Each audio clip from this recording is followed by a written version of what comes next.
Բարև ձեզ Factor TV հյուրը մարդու իրավունքների, իրավունքի գերակայության եւ կոռուպցիայի կանխարգելման ոլորտի անկախ փորձագետ Հայկո Հարությունյանն է, ողջույն Տիկին Հարությունյան։ Կոռուպցիայի կանխարգելման հանձնաժողովը վարույթ է հարուցել վարչապետ Նիկոլ Փաշինյանի վարքագծի առավոտ խախտման վերաբերյալ եւ վարույթի կենտրոնում են հետեւյալ դրվագները, ես ներողություն եմ խնդրում հարգելի հեռուստադիտողներ, այս բառերը ասելու համար Համբալ վերընկիր տեղդ ներվես չուտես, ձեզ տանելու եմ լսնեմ ԱԱՑ պատվալները, արտահայտությունները եւ վերջինը կարծես սպառնալիքի պես է հնչում, արդյոք այս արտահայտությունները ձեր կարծիքով կարող են դիտարկվել անհարգալից, սպառնալից եւ ինչպես է գնահատում այս վարույթի հարուցումը։ Շնորհակալություն նախ երկար ընդմիջումից հետո ինձ ձեր տաղավար վերադարձնելու համար, ուրախ եմ իսկապես սիրով։ Եվ կուզեմ իսկապես խոսենք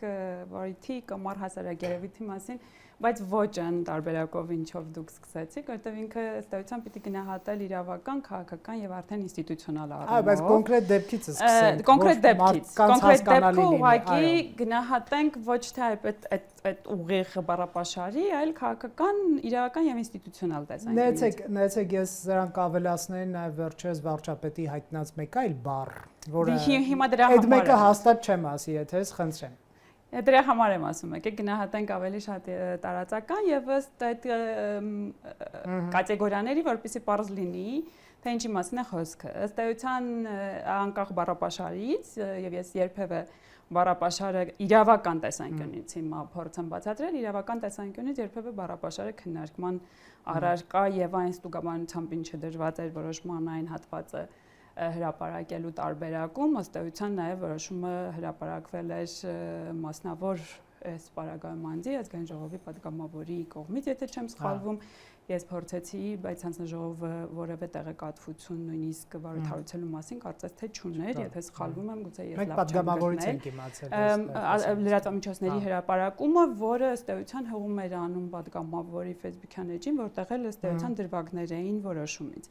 Հիմա իրավական տեսանկյունից դրա համար եմ ասում այդ նախաբանը, որպեսզի ընկալել լինի, որ ես իրավական տեսանկյունից գնահատում եմ բացառապես այն ինչը որ հասանելի էր, հրապարակային էր, եւ դրա համար միանգամից ասում եմ, ըստ էության իրավական տեսանկյունից բառապաշարը կամ դրա առանձին դրսևորումներ առհասարակ պետք չէ քննարկել եւ այդտեղ հենց լավ է որ գոնե վերնագիրը եւ առհասարակ պահանջը վարքագծի կանոնի մասին է, որ դրսևորումներից կարող է լինել խոսույթը, բայց այստեղ եթե մենք կոնկրետ ընդհանուր դրսևորված ամբողջական վարքագիծը, որը եթե մենք խոսում ենք նույն օրվա, նույն երևույթի մասին, միայն բառապաշար չէր, այլ նաեւ ուներ տարբեր տեսակի ձեռքի, դեմքի եւ այլ կերպով նաեւ հնարավոր վարքագծի դրսևորումներ, դրանք եւս ըստ էության անմիջական եւ պարտադիր քննարկման առարկա պիտի դառնան։ Որովհետեւ սպառնալիք կարող է հիշեցնել այդ անկախ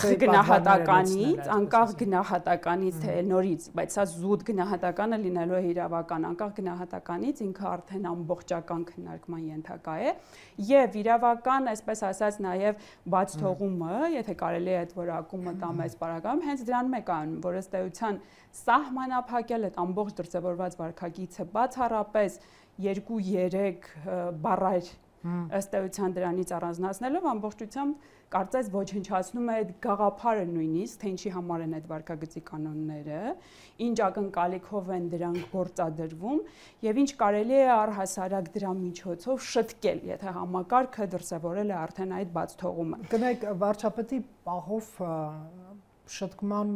ժամանակը չի անցել, որովհետեւ թույլ տվեք ես դա որպես այդպեսին չգնահատեմ նորից, որովհետեւ հիմա երբ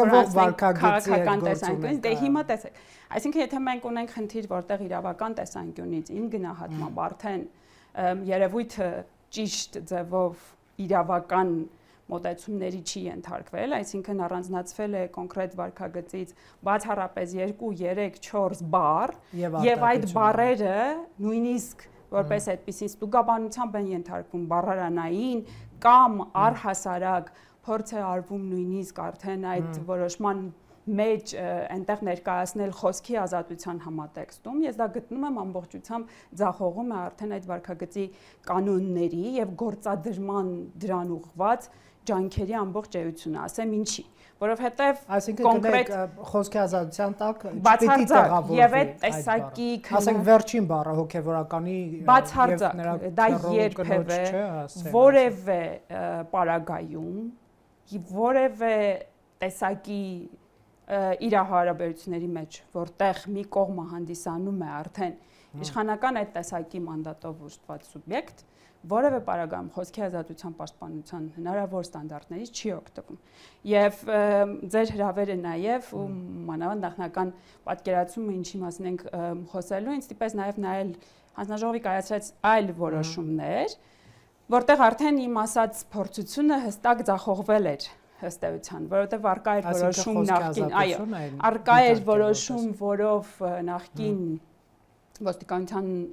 պետի տեղակալի նկատմամբ եւս հանձնաժողովը կայացրել էր որոշում, բայց քանի որ նույն մոտեցմամբ գնացել եւ խոսքի ազատության երկար քննարկել էր թույլատրելի խոսքի եւ դրա դրսեւորման նկատմամբ իր վերաբերմունքի հարցերը, դատարանը շատ հեշտությամբ կարողացել է այդ որոշումը ըստ էության հանձնաժողովի վերացնել, այսինքն ստացվում է, որ արտահայտություն չեմ ուզում կրկնել, բայց հնչեցված արտահայտության հիմքով հարուցված վարույթը քննարկվել է խոսքի ազատության համատեքստում,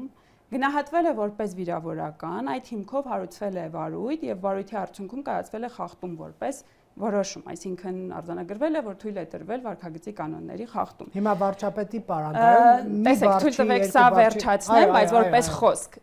Դրա հիման վրա դատարանը ըստ էության նույն իրավահարաբերության համատեքստում, այսինքն քննարկել է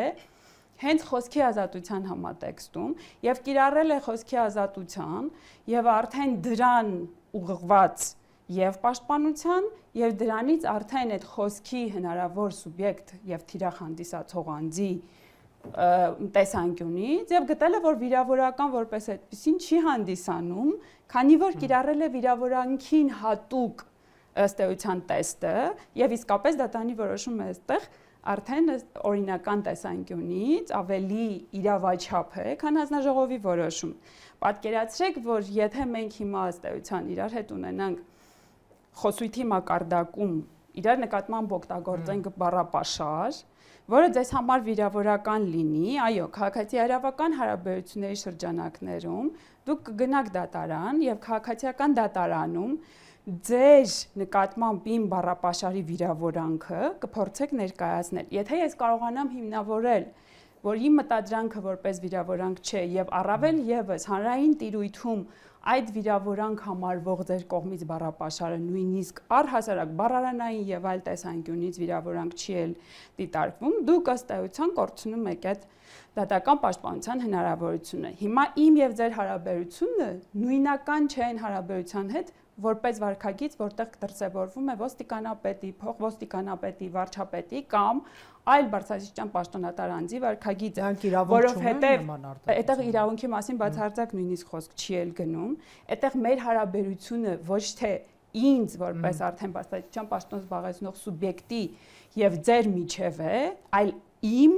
եւ շատ կոպիտ այստեղ չակերտներով եմ ասում, որ պատկերացնենք իմ եւ այն աթոռի, որի վրա ես նստած եմ, այսինքն աթոռը այդտեղ հավաքական այդ պաշտոն կերպարը։ Այսինքն վարչապետի աթոռը իրեն պետք է զսպի եւ թույլ չտա նման բաներ։ Այո, այսինքն եթե ես թույլ եմ տալիս շեղում, այդտեղ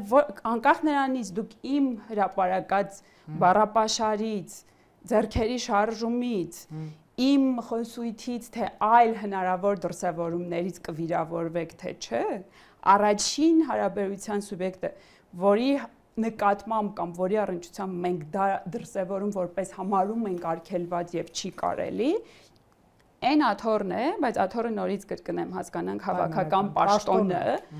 որը ես զբաղեցնում եմ, որովհետեւ պաշտոնը ըստ էության ենթադրում է պետական կոնկրետ ինստիտուտի եւ գործառույթի ամբողջություն, որի նկատմամբ իմ ամփույթ ոչ գրագետ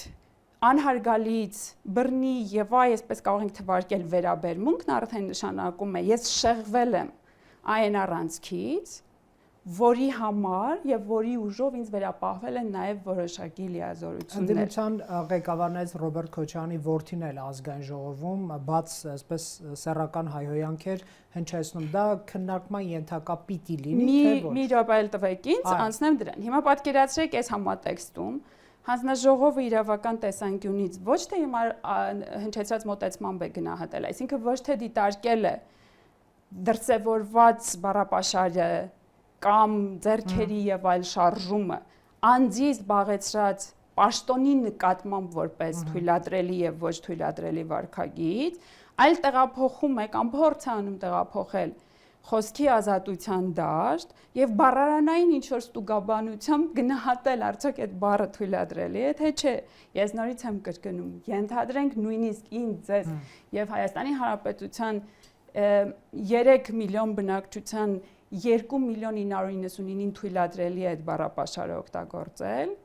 իմ զբաղեցրած պաշտոնի ուժով ինձ արդեն արգելվում է, դա որևէ կերպ որևէ խոսքի ազատության բառարանային ստուգման եւ այլ տեսակի պայմանի չի ենթարկվում։ Դա ուղիղ դավաճանություն է, էլի ճակերտների մեջ, այն տեսակի վարքագծի նկատմամբ, որով ես արդեն կաշկանդված եմ իմ զբաղեցրած պաշտոնով։ Այս գաղափարը ըստ էության հանդիսանում է կոռուպցիայի կանխարգելման բաղադրիչ, որպիսի այդ չարաշահումները եւ նման վարքագծի օրինականացումը եւ նորմալացումը կանխարգելվի։ Տեսեք, մենք կոռուպցիայի կանխարգելման հանձնաժողովը սխալ է գնահատել։ Իրավական տեսանկյունից ես գտնում եմ եւ իմ ասածը ես փորձեցի հիմնավորել ուղղակի շատ գուցեև մասնագիտական է կայացած նախորդ որոշման նկատմամբ դատարանի վերաբերմունքով փոխվոսիկանապետի նկատմամբ էր, եթե չեմ սխալվում, անազգանունը չեմ հիշում, ինձ ավելի տպավորեց դրսևորած վարքագիծը, ցույցի ժամանակ արտահայտություն է հնչեցվել, որի հիմքով հարուցվել է վարույթ, այնուհետև դատարանը գնահատել է, որ անձնավորված չի արտահայտությունը, այսինքն թեև ինքը վիրավորական է, բայց անձնավորված չի, հետևաբար որպես վարքագծի խախտում առհասարակ չպիտի այդպես որակավորվեր։ Այսինքն պատկերացրեք, ես հնչեցրել եմ արտահայտություն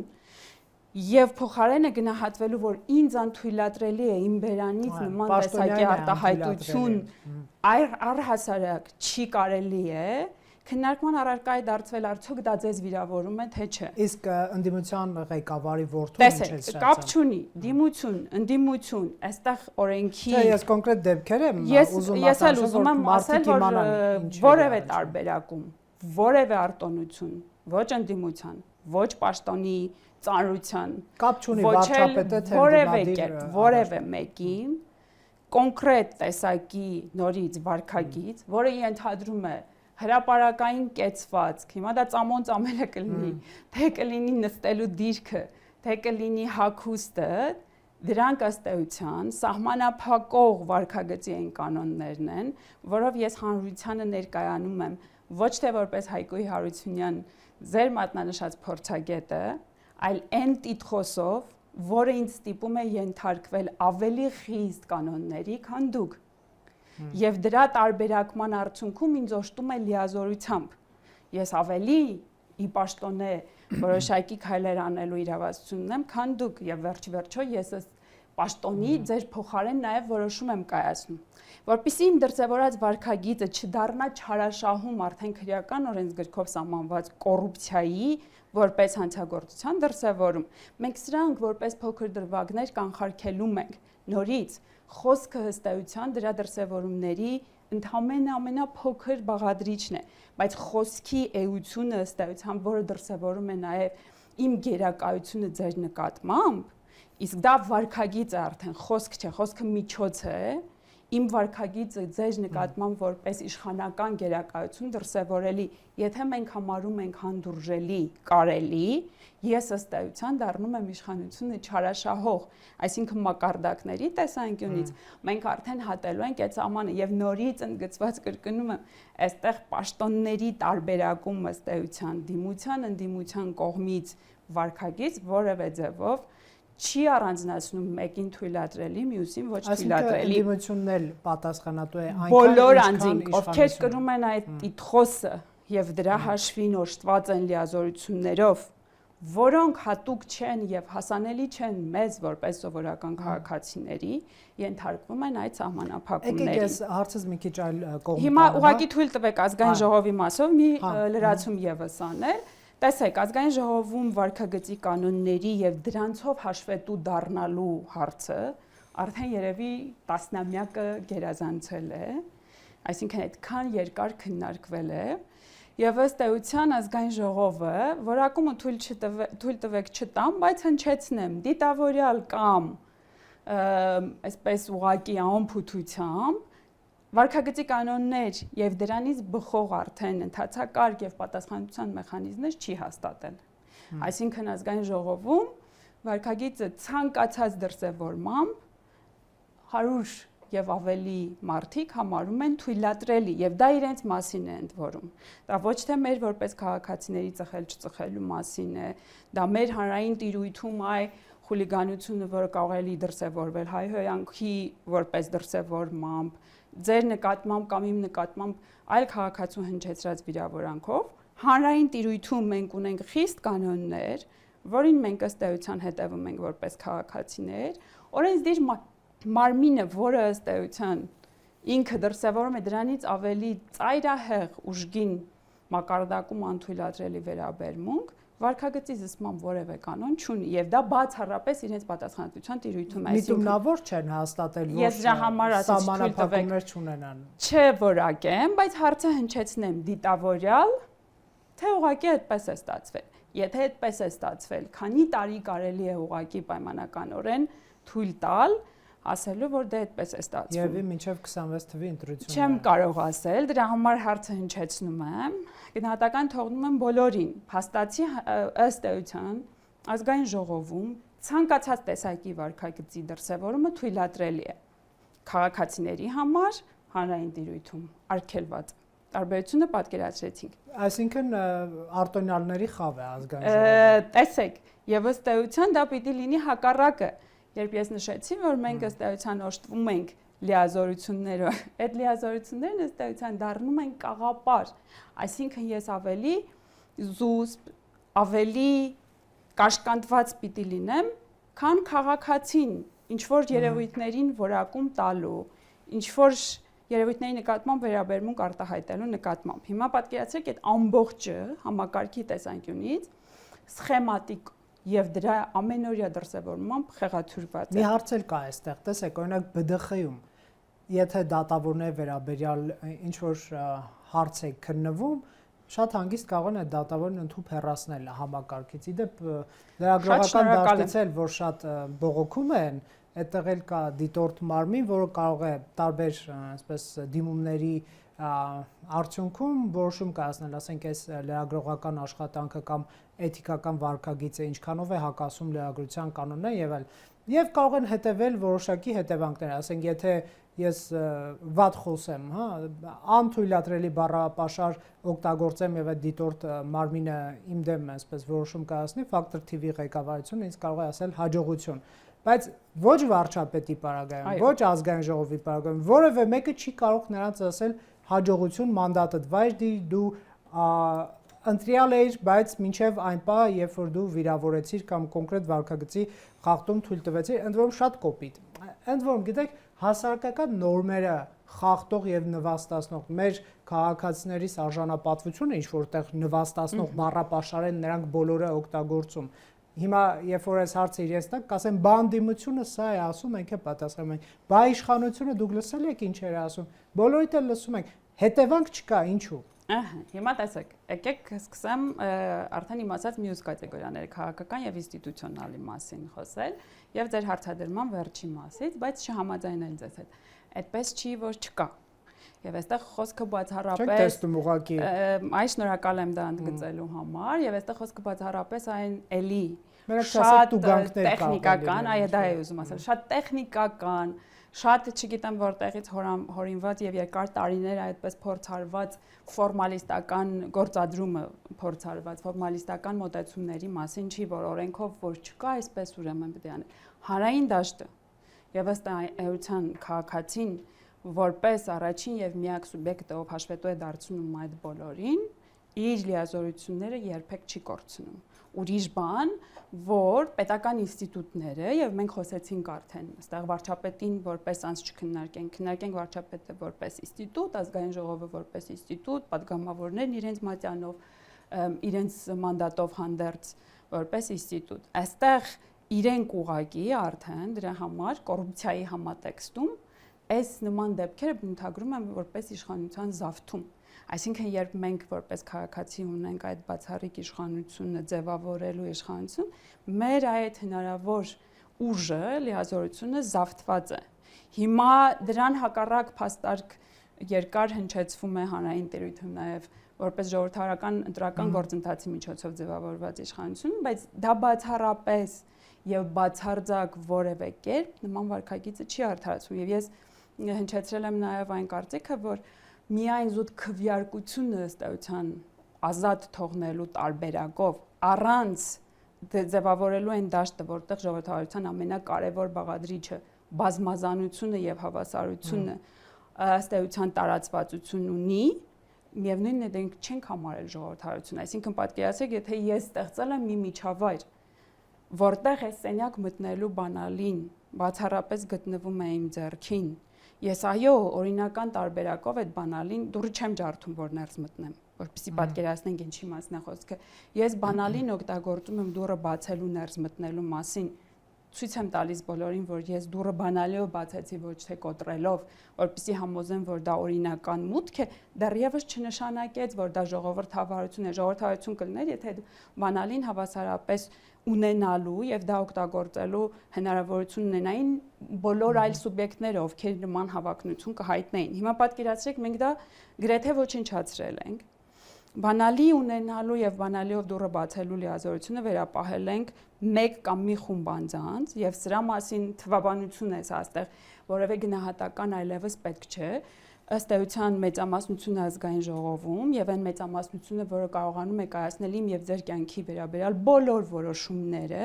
գտնվում է մեկ քաղաքական ուժի ձեռքին եւ այդ որոշումները կայացվում են միայն նրան ձայներով, այսինքն բազմազանության տեսանկյունից, անկախ նրանից ընդդիմությունը ինչքան լավն է, ինչքան վատն է, սա բացարձակ չպիտի քննարկման առարկա դառնա, ընդդիմությունը որպես նաև մեր եւ ձեր նման քաղաքացիների մեկ այլ խումբ ներկայացնող падգամավորների ներկայացվածություն որևէ կերպ այդ որոշումների կայացմանը փաստացի մասնակցելու հնարավորություն չունի, բացի ներկայությունից։ Եկեք ներկայությունը եւ մասնակցությունն էլ տարանջատենք։ Հիմա ինստիտուցիոնալ առումով ստացվում է, որ այդ իշխանության ներկայացուցիչները կայացնում են որոշումներ ձևավորելով պետական ինստիտուտներ, որոնցից մեկը հենց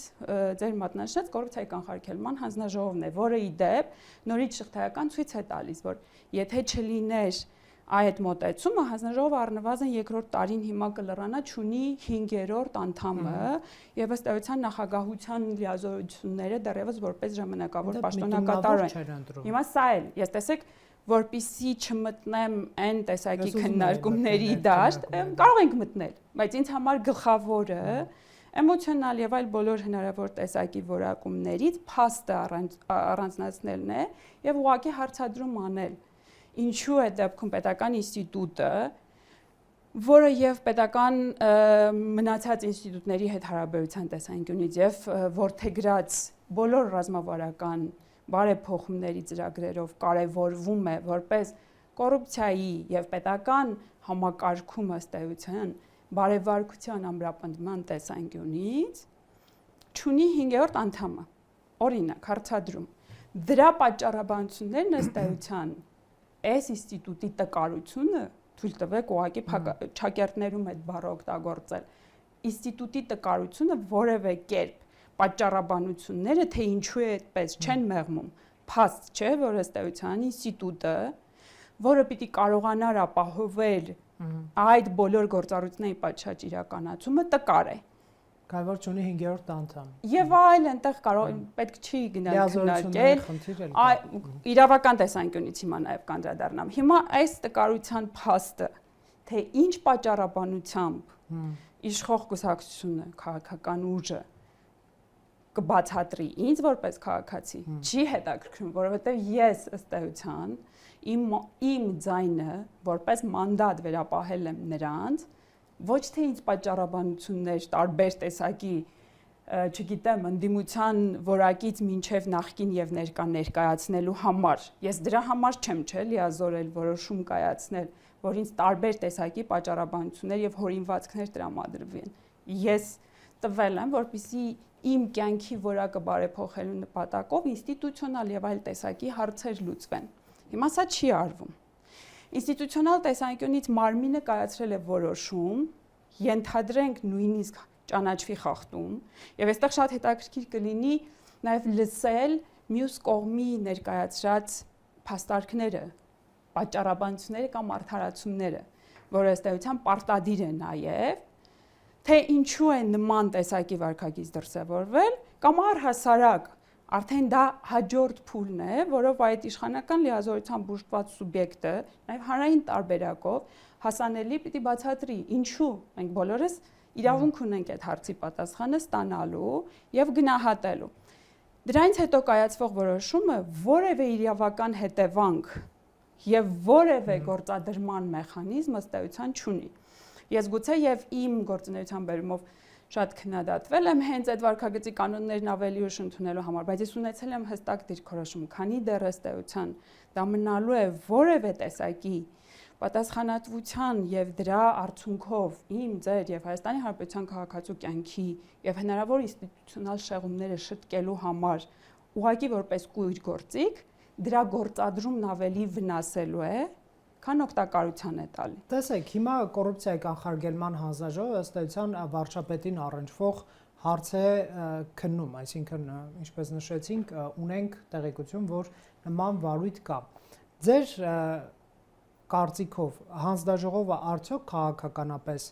այսօր այնքան անկախ է, որ կարողանա վարչապետի վարքագծի խախտում արձանագրել։ Հիմա դուք շատ ավելի հետաքրքիր հարց եք բարձրացնում եւ ես դες կարող եմ նույնիսկ հակադարձել հարցը, ասել անկախությունը այդ դեպքում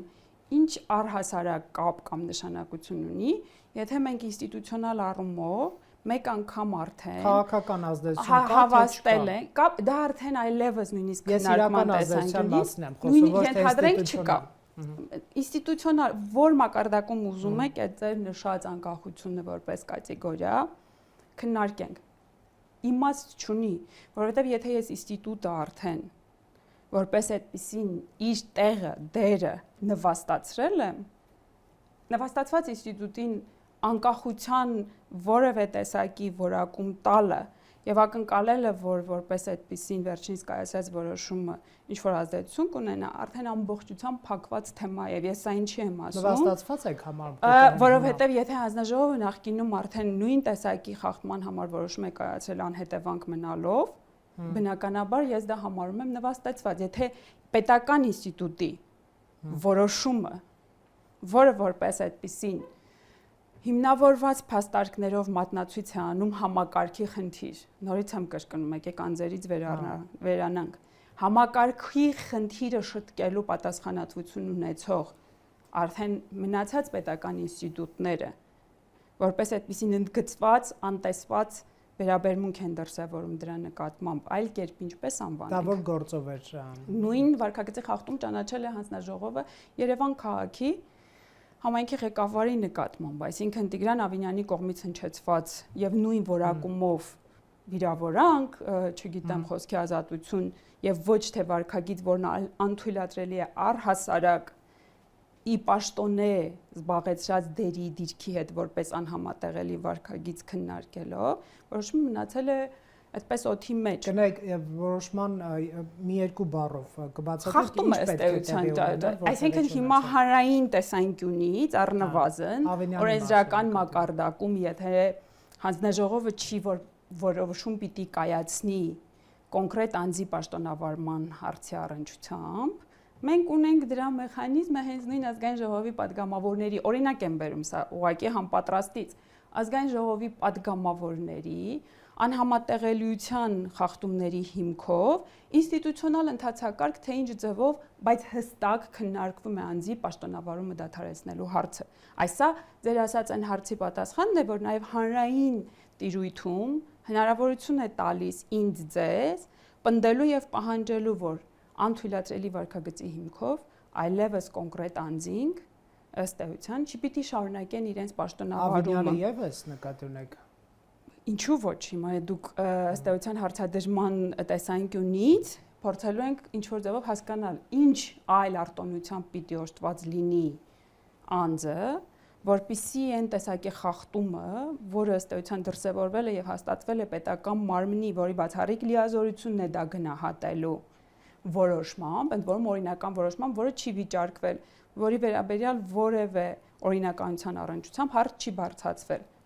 Հիմա ինչու պիտի անձը ինչ խախտում էր թույլ տվել Ավինյանը։ Վարքագծի խախտում։ Չէ, կոնկրետ դեպքը։ Ավականունիստ։ Նույն բանն է։ Պատկերացրեք ազգային ժողովը որպես արդեն ամբողջ համապետական օրենսդիր մարմին, ավականին որպես Երևան քաղաքի համար պատասխանատու հնչեցրել էր էլի վարքագիծ, դրսևորել էր վարքագիծ արտահայտությունների տեսքով ըստ էության, որը գնահատվել էր հանձնաժողովի կողմից եւ ճանաչվել էր խախտում։ Ընդ որում նորից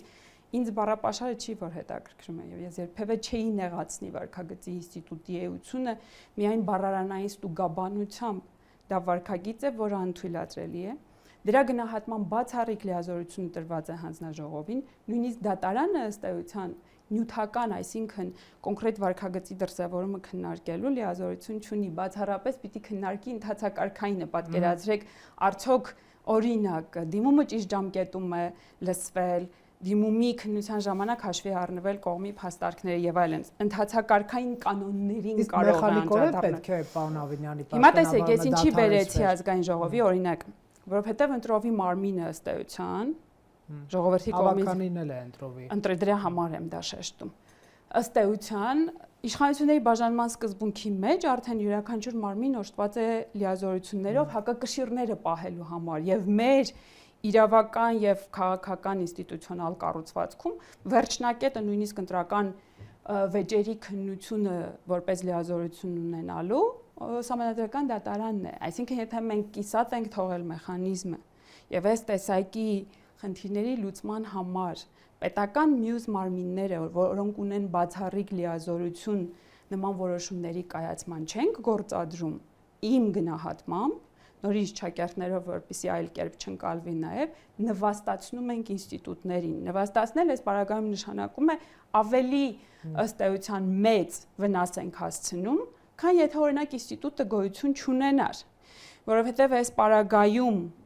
ձևական առումով ունենալ ինստիտուտ, որին անընդհատ եւ դեպքերի քանակը ինձ թվում է նաև արդեն բավարար է ասել պարբերաբար նույն վերաբերմունքի ենթարկելը իմ ձեր որպես քաղաքացիների մոտ չի ձևավորում վերաբերմունք, որ մեր մտադրությունը ինստիտուցիոնալ բարեփոխումների կոնկրետ խնդիրները լուծելու համար իրական է։ Այսինքն ներողություն եմ խնդրում, եթե այս հարցը ամփոփենք, հա, նաև մեր զրույցը վարչապետի վերաբերյալ վարույթի արդյունքում, եթե նույնիսկ վարքագծի կանոնի խախտումը արձանագրվի, գումարած այս վերջին արտահայտությունները եւս դեռ չգիտենք առաջիկա ինչ արտահայտություններ կլինեն, դուք պարտադիր կամարեք դադարեցվի նրա լիազորությունը։ Ես առնվազն այդ հարցը քննարկելու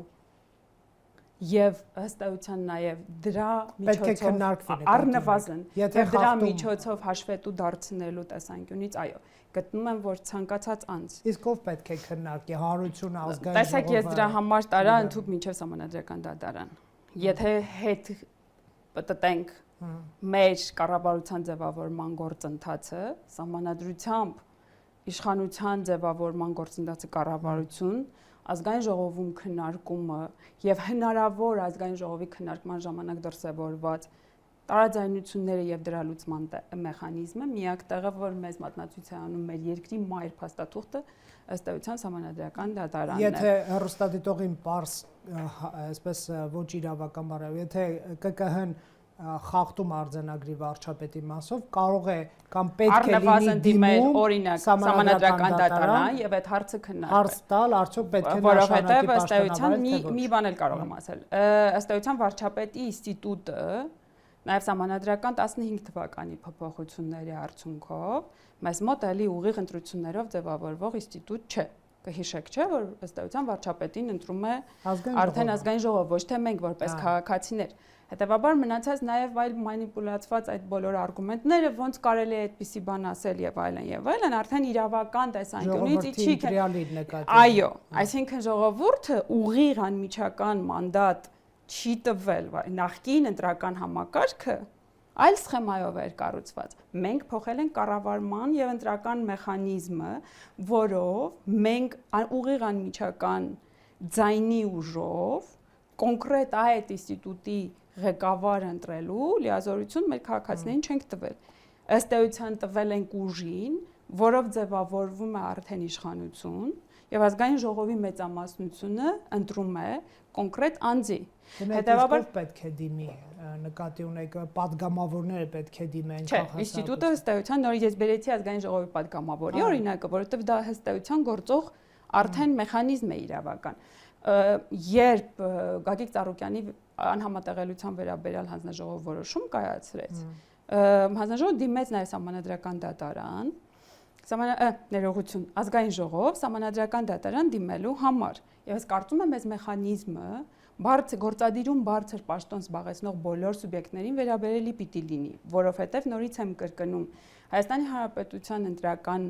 մեխանիզմը այդ պաշտոնը զբաղեցնող որևէ սուբյեկտի ուղիղ անմիջական քվեարկության արդյունքով կոնկրետ պաշտոնի նշանակելու կամ իշխանական լիազորությամբ օժտելու հնարավորություն չի տալիս։ Դա ձևավորում է մեծամասնություն ունեցող իշխանություն, որը իրականացնում է ըստ էության իշխանական մանդատից բխող կառավարման լիազորությունների բաշխումը։ Հիմա եթե ըստ էության ազգային ժողովում մեծամասնություն ունի այդ նույն ուժը, ուրեմն ինքն էլ պիտի քննարկի առհասարակ եւ այստեղ ժողովրդի ձայնը արդեն եւ հանրային պահանջատիրությունը շատ էական պիտի լինի։ Եթե ժողովուրդը ըստ էության իսկապես գտնում է, որ այն թույլատրելի է այդ վարքագիծը եւ այդ դիսկուրսը նաեւ չպիտի աղավաղել, դա այնպես չի, որ հիմա պիտի մատնացույց անել, օրինակ նույն ընտրազանգվածի, ասենք, չգիտեմ, նույնիսկ ընդհանուր մինչև 30% մասային եւ ասել, եթե սրա համար այդ տեսակի վարքագիծը որպես բառապաշար, չգիտեմ, ձեռքերի շարժում եւ այլն ընդունելի է, ուրեմն մենք հանդուրժում ենք եւ թույլատրելի ենք համարել։ Դա ոչ, դա արդեն նորից եմ կրկնում։ Իմ եւ այդ իշխանական լիազորության հարաբերության մասին է եւ ես ընդգծված ցույց եմ տվել, որ ես չարաշահում եմ դա։ Կլինի դա իմ ձեռքերի շարժումով, կլինի դա իմ նկատմամբ ձեր արտահայտած վերաբերմունքով, կլինի իշխանական այն գերակայությունը ցուցադրելով, որը մի դեպքում կարող է բառ է արտահայտում, մի դեպքում ընդամենը, չգիտեմ, աչքի շարժում, կլինի դա բռնության ոչ թե ուղիղ անմիջական գործադրում, այլ իմ կողմից կայացրած այն տեսակի որոշումը, որը ըստ էության ձեզ դնում է հոգեբանական ճնշման եւ այլ տեսակի կաշկանդվածության ներքո, միևնույնն է նույն դաշտին վերաբերող հարցեր են։ Հետևաբար սա չի կարելի է, անթույլատրելի է նաև պետական ինստիտուտին, որը կոչված է նման տեսակի խնդիրները շտկելու համար այդ աստիճանի նվաստացնել, անթույլատրելի է չի կարելի է իրավական առումով խնդիրներին մոտենալ այն տեսակի ոչ գրագիտությամբ, որը նաև հետևանքները ոչ թե օգնում է շտկել կամ առնվազն գրագետ քննարկումների հնարավորություն տալ, այլ ամբողջությամբ աղավաղում է նաև իրավական ընթացակարգերը եւ այս ամբողջը շտկելու համար պարզ ինստիտուցիոնալ տարբերակով հստակ է քաղաքացիներն ըստ էության պիտի տեր կանգնեն իրենց իշխանությանը։ Շնորհակալ եմ զրույցի համար։ Ես եւս։ Factor TV-ում հյուրընկալել ենք Հայգոյի Հարությունյանին։